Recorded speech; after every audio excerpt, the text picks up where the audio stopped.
Pwede. Pero, lupad na po US, di Yes. na po mubalik po kuan. Pwede siya, gina-allow siya. From Canada going back to US, Then pwede fly. siya, then fly, pwede siya, dili ka mag-fly. Sure jud ka ha. By land. By land. Right, Yeah, yeah. because, ganun sure ko, because in Sure jud ko kay namin. September Sure ko last kay namin year, po zero ano. September last year, ako yung grupo. So, nag-fly in sila to Toronto.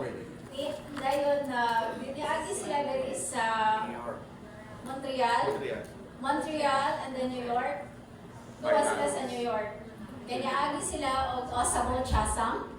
Okay, by land. Yes, by land. Okay. Oo. So, gawas So, na sila. gawas na dayon sila, fly na dayon sila. Pwede Fly out na dayon pwede sila. man na kahit edisyon, ikulong naman.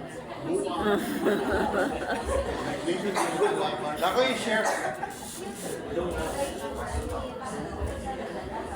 Okay, my passenger holding ETA flew into Canada, try padulong ang US, no problem.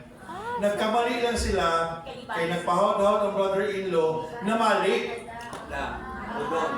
Pagbalik, i-cancel ang ilahang ETA. Dili na sila pwede mag-apply ng ETA because the ETA is cancelled.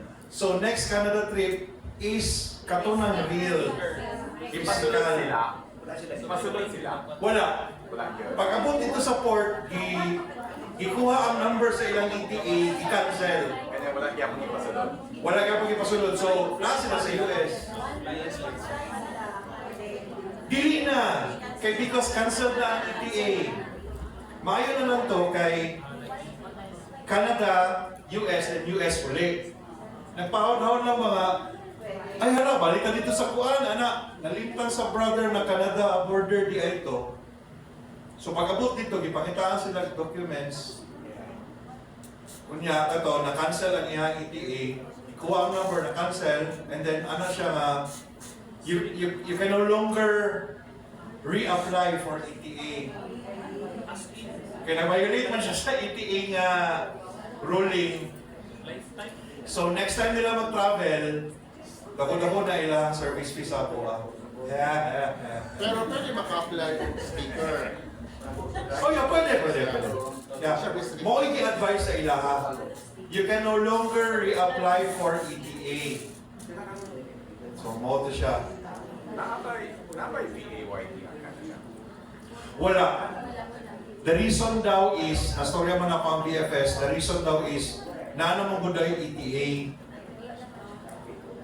So ano kung what if katong wala yung mga US passport, US visa? At saka, sir, it's very difficult daw to convince Canada to have PAYD. Probably si borderline pwede. Kaya ko niya US. Borderline ano rin?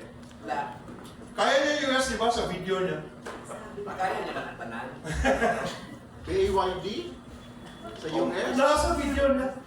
Wala ko makita. Actually, crossing the personal experience from Toronto to